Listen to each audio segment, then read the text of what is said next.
Are you an entrepreneur, speaker, and a coach? And you know you need to write your book, but you find yourself procrastinating. And every time you sit down to do it, just the thought of it makes you change your mind. And you know you need to write this book to grow your business and become the expert and authority in your field, but just can't get it done. What if I told you that you can write the book in under 30 days without writing another single word? Hi, I'm Dr. Oliver T. Reid, the writing coach, and I help entrepreneurs, speakers, and coaches write their books fast using my 4-step milk writing system. And what I've done, my friend, is I've created a free training that shows you how to create your book in under 30 days without writing another single word. And all you have to do to get free access is to click the link below. You don't have to overthink it. Wait till tomorrow, contemplate. Click the link below, and I'll send the information right to you. I have a book in me. This is my friend, my brother. Thank you, Kelly and Oliver. I'm a multi-award-winning best-selling author. If you want to start a new business, I suggest you write the book on it. God woke me up at 2:30 in the morning and I wrote a book. Some of you got books already. Some of you got novels already. The lead generator is the book. You write a book, you leave a legacy to your children. And I hope you guys listen to these guys so they know what they're talking about.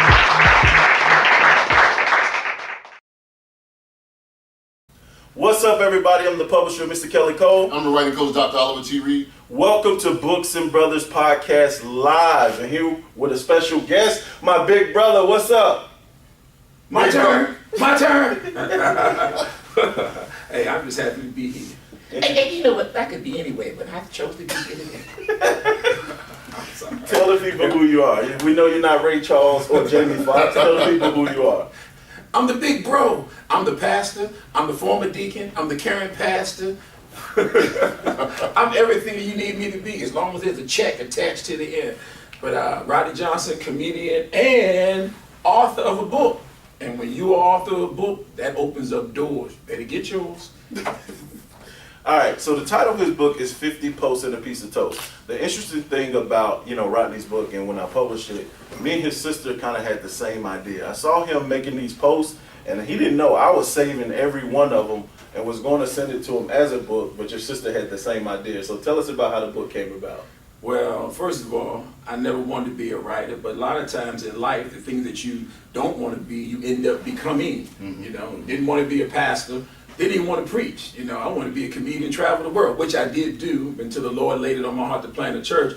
But everybody, including yourself, kept telling me, you should write a book, you should write a book. And I kept on saying, write a book about what? Like, if I write a book about my life, like, what is so intriguing about my life? Although it has been intriguing, but I didn't think that writing about my life would, I didn't think that my life would bring people in to read about it. But when I got divorced, I thought that would be more interesting because I had more stories of how does a guy like me get left? I did everything that they said that the African-American male doesn't do, and yet here it is, I'm getting divorced. And I'm thinking like, well, wait a minute now, my father didn't get divorced. He tore up the car. He didn't pay bills. He had a child out of wedlock. I'm thinking like, and she stayed, So in my mind, I'm thinking like, I don't want to do that. And then as I was approaching 50, I wanted to do something unique, and I thought about it. I said, you know what, I'm going to write a post about everything that, not everything, but a lot of things that have impacted my life and that I'm grateful to get to 50. So 50 days before 50, every morning I just wrote a post about something that I connected to, that resonated with me, that I believed, and so people started liking the post. And like Kelly said at the end, my sister sent them all back and said, now write the backstory to the post. Nice. And that's how 50 Posts and a Piece of Toast came about. The only reason why it's named 50 Posts and a Piece of Toast, because toast was the only thing that rhymed with post. Nice. And since I realized it was a simple read, what's the simplest thing to make? Toast. You mess up toast, you bad. You bad. So that's pretty much how the book came about. It's just 50 posts, 50 days before turning 50, and simplicity of life. Great, man. Great. That's powerful. I like the fact that you include your life and your life experiences inside the 50 posts. You're a funny guy. So inside of the book, what's a funny moment or a funny takeaway that somebody probably could take away from this book? I've been asked that question a couple times because people buy it after my comedy shows and they go, what? They think that the whole book is going to be funny because they see you on this funny platform. And I really don't know what in there is funny, to be honest with you, because basically, like my father raised me. We were all raised by my dad, but everybody has a different take based upon where they sat at the table. Right. Yeah. My take was my father raised me with the level of truth, like the openness and transparency. Like I just said, my father drank, messed up the money, tore up the car, and had a child out of wedlock while he was married to my mother. Yeah. Right? And she stayed. And I was like, well, I didn't tear up the car, I brought my money home. How I get left? I'm like, please, somebody explain to me, how does this dude, is the dude that the woman come and say, I don't want to be married to you anymore. And you're going to look around and go, why? And I realized something, that this may sound crazy, but when you don't bring drama, you get left.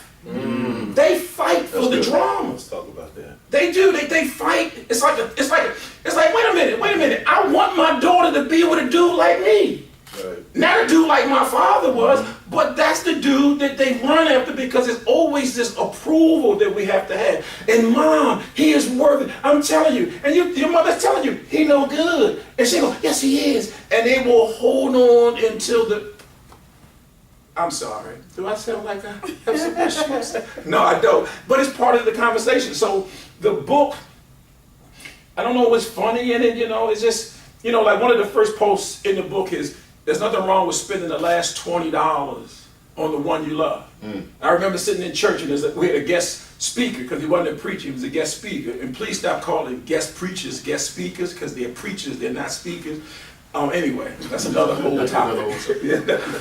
But he had a list of things that he valued in life, and one of them was there's nothing wrong with spending the last $20 with on the one you love. And I had realized sometime when you chasing success or you grinding for success, you neglect to take a couple dollars and just enjoy the moment. Yeah. That lasts a lifetime. And I was that guy, I was flying around in first class and going to all these islands, but I just never took the time to just have this conversation that $20 brings up, 2 milkshakes, having a conversation or something like that. So that was one of the posts, and then some other things in there, but if you buy it, you'll read all of it. So, do you share the story about your grandfather, the 2 things that your grandfather taught you about money?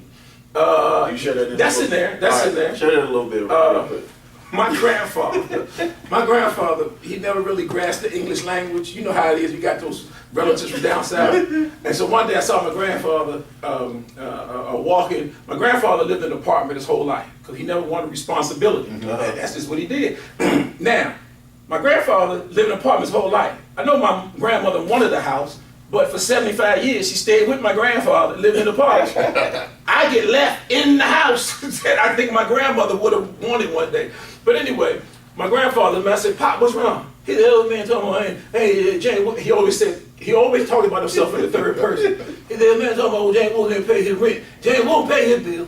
Jane Wolf pay his bill. And he was on his way back to get his receipt. And he said to me, 3 things man need to know in life. 3 things. I said, what's that, Pop? He said, count your money. Count your own money. Don't let nobody count your money. Keep a receipt. And if you got a good woman, she'll take care of the rest. And then he went in there and got that receipt. So I got it in the book. Keep your receipts, because I am telling you that if you keep your receipt, you never know when you are going to have to use it. Yeah. Now, would you like a story of that? I'm so glad you asked. Yeah. I got somebody named Rodney Johnson got a speeding ticket, and he was from Florida. But for some strange reason, as he was speeding through Georgia, they attached his ticket onto my Rodney Johnson name. But because he was going 25 above, it was a super speeder ticket. So the Rodney Johnson in Florida paid the ticket, but the super speeder in Georgia comes separate and it comes second. So he never either got it or he didn't, whatever it is, he didn't pay it. He might have said, I paid this ticket and disregarded it. Right. Well, the state of Georgia put a warrant for the arrest for Rodney Johnson for a failure to appear and the super speeder. So now when I go to renew my license, they say, hey, there's a warrant for your arrest and we cannot renew your license because you have this ticket. And I go, when, how, boom, boom, boom. So anyway, we track it down to the jurisdiction in which the ticket was issued. Right. I am not the Rodney Johnson. And to prove it, because of James Wilson, I had my Maryland's driver's license, my Virginia driver's license, and my California driver's license, which exonerated me because when the ticket was issued, I had a California driver's license. Right. Keep your receipts. If you watch it out there, keep your receipts. Keep your receipts. Man, I want to ask you something that was very, very powerful. During your writing process, you are already an expert comedian. You have a lot on your resume that we didn't even talk about. But how has this book opened up new doors for you? Good question. The book opens up new. It's like now you become believable because it's in print. You know, you can say you've done all these things, but when it's print, like you can say, I'm a doctor. Yeah. And people they'll call you Dr. Reid. But then when they see the degree and it says PhD in the university or such and such, right. then it becomes more believable. And it's also like you did it. You took that second step and expanded your thoughts and you put them on paper and it becomes something tangible that you can share with someone. Yeah. And then when they open it up and they see the words and it impacts them, then it's a conversation and it is a definite great selling point after a speaking engagement or performance because people who are engaged by you while you're presenting or whatever you're doing, they take a piece of you home. Oh, And nice. from that encounter. So it's something that lives on, you know, because it's like, oh, this guy who, and, oh, he said this, and I don't know what. And then they go back, right here on page 72, it says, on page 43 is the word no. Don't let no stop you or define you. No is nothing but a two-letter word. Dope. Awesome. Good stuff, man. So yeah, so you also told me about how you always have books with you and you sell them on the plane. Like, tell us about some of those stories in the strangest places you've sold books. Man, look here. People must understand that when you are in sales, the object is to get the money out of the person's pocket. That's it. By any means necessary, legally, of course. So I always carry my product. If you went into a store and they had no product, you turn around and leave. Yeah. Yep. So if you have a book, you are a walking bookstore. So you must always have your product with you. So I usually carry, just like the day you told me to bring one, I bought 3 just in case some people were waiting for the next show, say, oh, I like him, and buy my book. Right. So anyway, I keep books. I keep 10, maybe between 7 and 10 books on me at all times. So I get on the plane, I'm in first class. There's a guy sitting in my seat because you know how sometimes they split us. So maybe I had 2A, he had 3A, and his wife had 2B. So he, instead of waiting for the person in that seat to get on and ask, him and his wife are comfortable in my seat. And so I say to him, I say, hey man, look like you're really comfortable, and it probably is your wife or anything, but this is my seat. Now here's the option. We can split up seats, or you can buy my book and keep my seat. So, boom, he bought the book. Because I'm like, yo, you got to ask me first. That's good. I've gone to a young man I met one time. He was, when you bring your rental car back. And I'm turning my rental car in. It's 3 o'clock and 4 o'clock in the morning. I said, man, it's kind of early for a young fella like you to be up doing it. He said, I'm just trying to get through school. I said, man, look, you should learn life lessons. Life lessons will prepare you so that you can have somebody else doing this. You could be doing something else. And I just said some stuff to him and everything. He said, man, I like that, man. I said, you know what? I got some of these valuable tips in my book. He buys my book. I mean, I sold my book on the ship. I used to sell my book. Because I work on the cruise ship, right? Mm-hmm. I would go up to the dining room with 4 copies, right? Act like I'm waiting for some people that was going to buy it after the show that didn't show up, that they're going to come through and buy the book. Mm-hmm. And I'd be sitting there like I'm reading the book, right? And people are like, hey, you're the comedian from last night. Yeah, what are these? Oh, these are the books. I had some guests supposed to come through today. Oh, can you mind if I buy? I would sell all the books. Then I'll go back and get some more. There you go. So no, your book is part of your savings account. Oh, that's good. Book to part of your savings account and use it as a strategy still. Absolutely. You know, the audience, I hope you're getting this. This is a great point. I want to talk about this, man. You're hilarious. I had some time to spend some time with you off set. It's just hilarious, even today. Funny stuff. But everything in your life hasn't always been funny. So how did you we call it milk the crisis. I call it milk the crisis, which means use all the bad stuff or the stuff that you wanted to delete in this book or in your life period. Well, you got to realize that Shakespeare said tragedy is where the story comes from. A tragedy is the comedy. Mm-hmm. And when you see things, you must find the humor in it, or it can destroy you.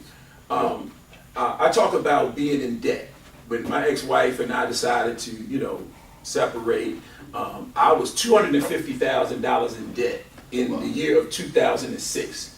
I was $250,000. I was over $100,000 in credit card debt off the jump. Right? Now, I'm living what my lifestyle has. I'm not living above my lifestyle. I'm living what my lifestyle Someone is at the front has door. entailed or allowed me to live. And so I have Range Rover, I got BMW, I got a Mercedes, I got the house on the golf course, I'm a member of the country club, I'm the whole nine, right? Yeah. But I got about $125,000 in debt. So my ex-wife come home and say she don't want to be married to me no more. I said, so let's get this straight, you don't want to be my wife. She said, no. So I said, okay, all this gone. All this is gone. So all the cars got repossessed. That's first thing. Because I wasn't paying for nothing, right?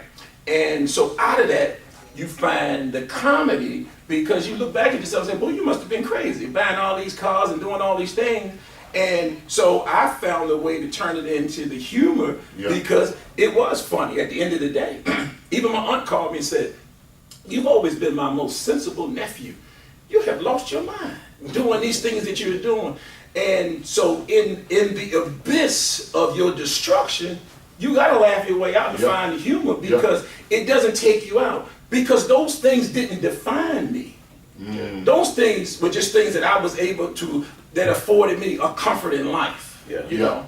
I tell people all the time, the whole ascension to success is to get there and then to come back down. We want something that we never had, and then when we get it, we don't appreciate it. That's good.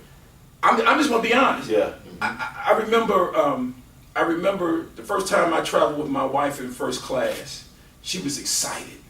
She called her girlfriend, girl, we on our way to so-and-so, and he got first class tickets and so-and-so. And they came around and serving us in the salad and the bread and the food and desserts, and they had drinks, and anytime you want something, and then when you landed, they had a hot towel. And she said, girl, I can't even wait to go back. So we could fly in first class. Well, then first class became normal. Hey, it's the publisher here, Mr. Kelly Cole. Listen, if you are a former professional athlete, if you are a former college athlete or sports coach, and you're looking to launch your speaking career, let me tell you, you need a book.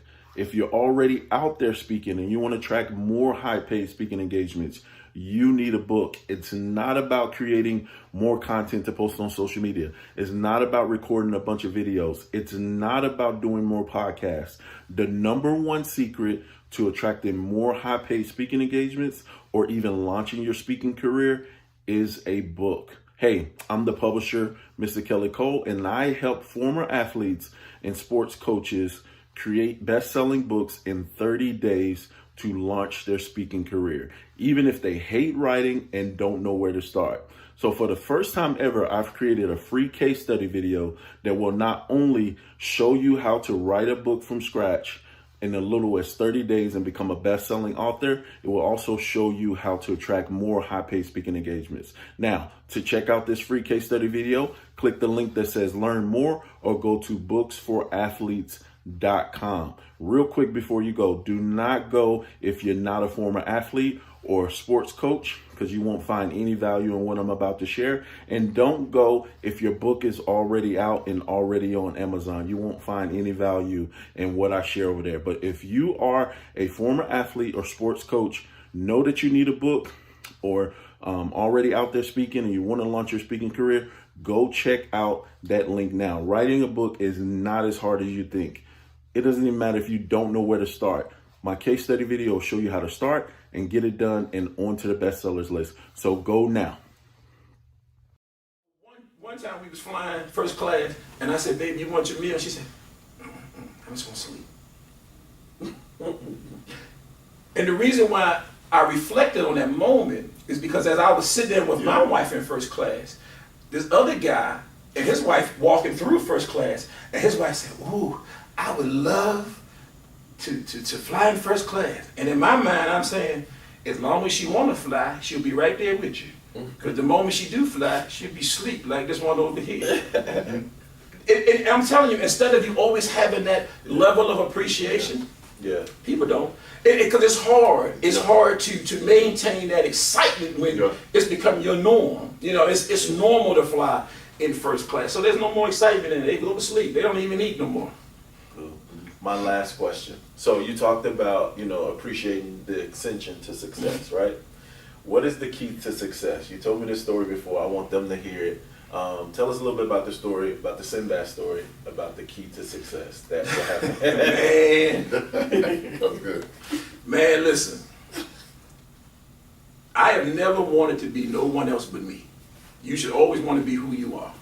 I always tell the story of the time I was at this club one night with this other comedian, and Jerome Brown was sitting at the bar. And Jerome Brown had been the #1 draft pick for the Philadelphia Eagles. He was a defensive tackle and came out of the U, you know. And so he sat at the bar, he had a woman on the left, a woman on the right, and probably 2, 3 standing behind him, just hovering, you know. And he at the bar, he toasted the city. And the dude I'm with said, "Man, I wish I was Jerome Brown." I was like, "Man, nah, not me, dog." And 3 years later, Jerome Brown died in a car accident at like 26. Him and his nephew on his way to Florida. The car flipped over on the. He was speeding, and I think he lost control of the car. He dead. So now, do you want to be Jerome Brown? Right. So you should always want to be who you are. Yeah. What's in you? The greatness is in you. It's up to you, like Jerome did, found the greatness and brought it out.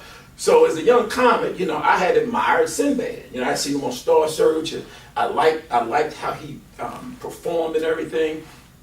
And so my aunt had asked me to drive her to Atlantic City, and I don't do horoscopes, you know. So I read the horoscope that morning. It said something like, "You're going to meet something that's going to impact or change your life." You know? So I'm driving my aunt up to this conference up in Atlantic City, and we stand at the Trump Plaza, and there's Sinbad and Brad Garrett. You know, 2 shows, and I was like, "Oh, Sinbad here." And you know, I travel with my promo pack like every other young comic, you know. And so I'm in the hotel, and I'm standing around the lobby, and sure enough, here comes Sinbad, like 6'5", 6'6". Sinbad come downstairs, and I go, hey, Sinbad, how you doing? I'm Rodney Johnson, and this is my thing, is where you check my arm. He said, "Oh, yeah." He pointed at me, he give me that Sinbad grin, and he walk off, right?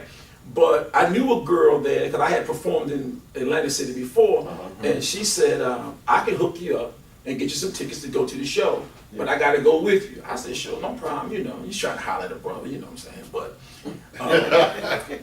so the girl and I go to the 8 o'clock show. After the show, she said, "Would you like to meet Sinbad?" I said, "Sure." So she goes to Sinbad's brother, and Sinbad's brother said, after the second show, you know, y'all can come back. You know, he got to get ready for the second show. So we watch another show, like a 2-hour show, you know, cool, everything. Second show's over.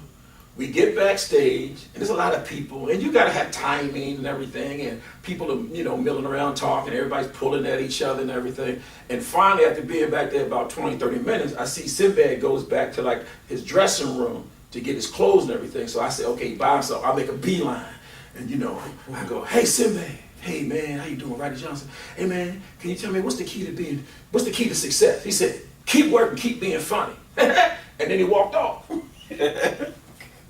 And I'm like, I'm pissed. I'm like, keep working, keep being funny. Yeah. I just sat through 2 shows, then bought 4 drinks. I don't even drink. I done bought 4 drinks up in this joint for this chick that I don't even like that, you know. And you gonna tell me, keep working, keep being funny? That's the key. Man, I was so mad. I went to the bar and had a drink. I was like, man, I called my mother at 2 o'clock in the morning. "I can't believe I done met Sinbad. He gonna tell me keep working, keep being funny." Not knowing that was the key. So I leave Atlantic City. A year later, I'm in a comedy competition in Delaware. I don't win the competition, but the lady who was one of the judges said, "You should have won. I thought you was the funniest." I booked the Grand Opera House in Wilmington, Delaware. If ever I get a chance to do something for you, I will. I'll call you. I said, "Bet." I go back to working. A year later, she calls me and she says, "Hey, I got Sinbad coming in for 4 shows. I'd like for you to open for him. I like that. So I'm going to be opening for Sinbad. They go through the protocol. I got to send in some stuff, and they approve it and everything. Boom. So now remember, I had met Sinbad 2 years prior. Yeah. Now 2 years later, I'm opening for Sinbad, right? So Sinbad comes to the sound check, and I said, hey, Sinbad, what's going on? He said, hey, man, you look funny. I said, yeah, keep working, keep being funny. He don't know what that means at all, right? So that night, I do the first show. I get a standing ovation, and I mean, it roared. Like, I had never been on the stage with that many people, so I never knew that laughter. I had 150 people laughing, but something different when 2,500 people laughing. Yeah. So when I finished, I got a standing ovation. I didn't even know what to do, so he pushed me back out there. So after the show was over, he said, man, you funny, man. If ever I can do something for you to help you, I will. So I did 4 standing ovation shows with Sinbad. So I called my agent. I said, man, I ain't gonna never work for him with him again. He said, why? I said, I got 4 standing ovations. He said, yeah, you pretty much done. But Sinbad was so confident in who he was, he called me back. We did more shows together. We did Chicago. We did Milwaukee. And then he called me to do the Oprah Winfrey show with him as up and coming comics, you know. So the moral of the whole story was, to success, you got to keep working, keep being funny. What you do is everything that you do the best you can, and then you let other people decide. You don't decide. You give it your best. You go on about your business. They'll tell you. This book sells. It's a good book. Is it great? Is it some in-depth? No. But it doesn't require all that. Because how many people are living in depth? Right. No. It's some things that you can relate to and go, okay, I understand that. But it was the best I could do then. Could I do better now? Of course, because I have now 6 more years of experience.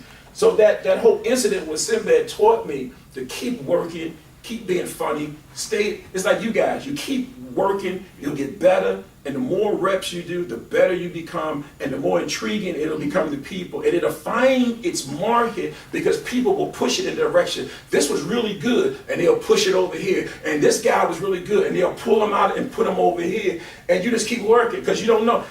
I did Oprah Winfrey. Nothing happened from the Oprah Winfrey show. She got 20 million viewers. I just knew I was getting ready to be launched. Because everybody, Bill Cosby called in, Rosie O'Donnell was there, all these people, nothing. But then I went out to LA with my friend Thea Vidal and did the TV warm-up for her show Thea, and got a development deal with Castle Rock Television, but they gave the show to LL Cool J. That's another story. But they gave me the money, which I used to purchase my house in California. Boom. So Keep working, keep being funny. Keep working, keep being funny. I mean, all of that. And how I got to Thea, because I was working with Thea, I was the middle act with her at the comedy club, and she had insomnia, and I stay up late. So she frying catfish at 1 in the morning.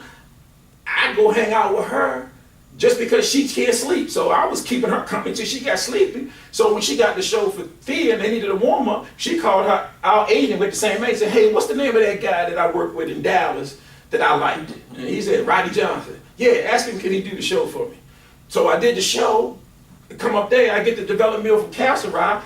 Then I end up doing all these other shows from that show, did the Fresh Prince of Bel-Air. And so what I'm saying is I did so much from keep working, keep being funny. Right. What you got? We'll wrap it up. Yeah, I was gonna say, man, with that, keep working, keep being funny. What's the number one takeaway? You talk about reps. What's the number one takeaway that you would want every reader to take away from this book? The number one thing that the post that I'm the most proudest of is called Mount Everest. It's my favorite post. A lot of people live in stuck. A lot of people stuck. They don't know how to get unstuck. So I was there too. I was stuck. I didn't know what to do. Yeah. Because what happens is when you have goals, you fulfill them, you become stuck because there's no more challenge. Like if you want to be a millionaire, until you become a millionaire, you haven't finished the goal. But when you become a millionaire, now what? So my life was, I wanted 3 things out of my comedy career. I wanted to make $100,000 a year, because when I was growing up, that was the benchmark. 6-figure income, 100 grand. I wanted to buy a house I could live in forever, and I wanted to buy a car off the showroom floor. Because every time my dad went to go buy a car, I was like, Dad, you should get this one. No, son, That's the most expensive one. That's on the floor. I'm getting this one over here. And the one over there never looked like this one. So 3 of my cars have always been the showroom floor. I bought 3 that have been the centerpiece. So those were the three things that I wanted. Well, after I had accomplished all of that, and my former wife had decided she no longer wanted to be married, I was stuck because I didn't have no more goals. I didn't have no more to take care of. I didn't have no more goals, and I only did all of this because I had responsibility. And so I go back home, and as I'm going back home, every time I turn around, I see shows on television about Mount Everest. Mount Everest. And what a lot of people don't know, and I didn't know, is that when people climb Mount Everest and don't make it, they die, their body is still there. The bodies don't come back down. Wow. Because they can't, there's no rescue at the top of Mount Everest. So as you are ascending to this goal, there are casualties along the way that are reminders that this person had the same goal as you, and this is their result. I mean, they got bodies there from like 1953, and because they're frozen, they're still there. Wow. So I started seeing all this stuff about Mount Everest. So then I realized that when I had no more goals, I couldn't fabricate them, I couldn't make them up. So I go back to my mother's house, and I'm standing in the driveway of my mom's house, and that's when I realized, what is it about goals? What is it about Mount Everest? Everybody climbs it. You climb in your goal, you get to your Mount Everest. Millionaire, you get to your Mount Everest. PhD, you get to your Mount Everest. And when everybody gets to the top of Mount Everest, what do? They turn around and come back and tell you how to get there. And that's when I realized my second act in my life was to tell somebody else how to live the life that I live. How to do the things that I had done that I know works, that's going to equal success. Keep working, keep being funny. Continue to get the reps in for whatever you want to do, and to keep moving forward. So when I came back down Mount Everest, I didn't let the casualties along my ascension deter me from what my goal was, because I said to myself, if I stay focused, I'm going to reach it. So I reached my goal. I made the 100,000. I bought the car. I bought the house. I did all of those things that I had set out to do when I was 21, not when I was 50, when I was 21. So I had done all those things. And now at 40, all I was left to do was, okay, let me share it with him. Let me share it with my brother here. Hey, man. Let me share with my brother here. Let me share with my sister here. Let me just tell, here's my experience. Here's what I know. Here's not what I think. Here's what I know. Well, how come this is important? Because if it wasn't, why would there be so many? Right. There's so many, because this is a wealth of information that you might turn the page, and that page is the one that sparks and go, oh, Dr. Miles Monroe, great man of God that I met, happened to meet before he passed. He wrote a book, and in the book, the first line is so compelling. It says, the cemetery is full of untapped potential.